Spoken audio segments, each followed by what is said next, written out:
राजधानी में बढ़ते पॉल्यूशन पर नकेल कसने के लिए दिल्ली में 21 नवंबर तक कई पाबंदियां लगाई गई हैं, जिसमें ज़रूरी सेवाओं को छोड़कर माल लाने वाले ट्रक और कमर्शियल व्हीकल पर पाबंदी भी शामिल है। लेकिन इस पाबंदी के चलते गुरुवार को दिल्ली की सीमाओं से कुछ इस तरह की तस्वीर देखने को मिली, जो पॉल्यूशन के लिहाज से और भी डराने वाली है।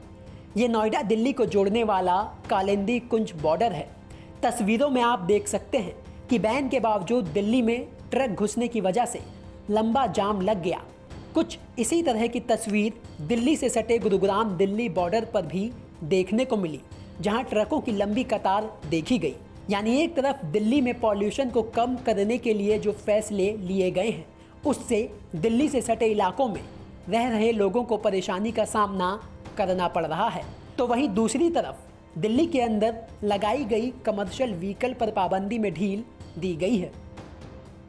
बता दें कि दिल्ली के परिवहन मंत्री कैलाश गहलोत ने गुरुवार को एक प्रेस कॉन्फ्रेंस कर बताया कि राजधानी दिल्ली में नो एंट्री के दौरान जिन सड़कों पर किसी भी तरह के कमर्शियल व्हीकल जाने की इजाज़त नहीं थी, लेकिन अब इलेक्ट्रिक कमर्शियल वाहन यानी L510 और N1 को नो एंट्री में भी इन इलाकों में जाने की इजाज़त दी जा रही है।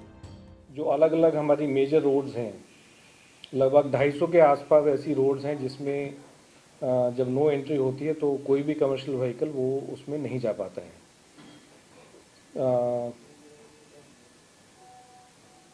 ये 250 के आसपास जो रोड्स हैं, इस पे खुशखबरी इलेक्ट्रिक व्हीकल्स के लिए ये है कि ये जितने भी लाइट कमर्शियल व्हीकल्स हैं, दोनों L5N और N1, ये अब किसी भी समय उन सब सड़कों पे जा सकते हैं।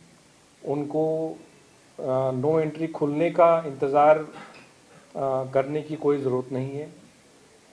वहाँ पे जो अपना गाड़ियाँ जो हैं वो पार्क भी कर सकते हैं और किसी भी समय बिना इंतज़ार किए वो जा सकते हैं। So that is good news about Delhi electric vehicle policy में जो हमने वादा किया था उसको हमने पूरा किया।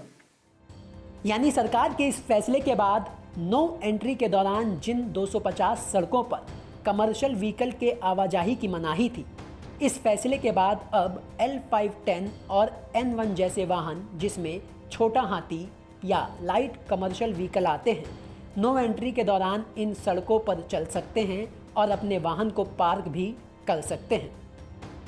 आपको बता दें कि ये फैसला दिल्ली इलेक्ट्रिक व्हीकल पॉलिसी के तहत लिया गया है, जिसका मकसद राजधानी दिल्ली में बढ़ते पॉल्यूशन को देखते हुए इलेक्ट्रिक वाहनों को बढ़ाने पर जोर देना है।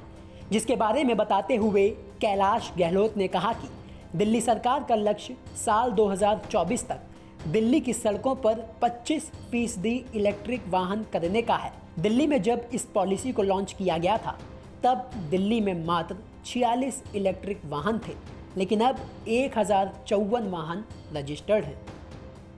ब्यूरो रिपोर्ट, दिल्ली तक।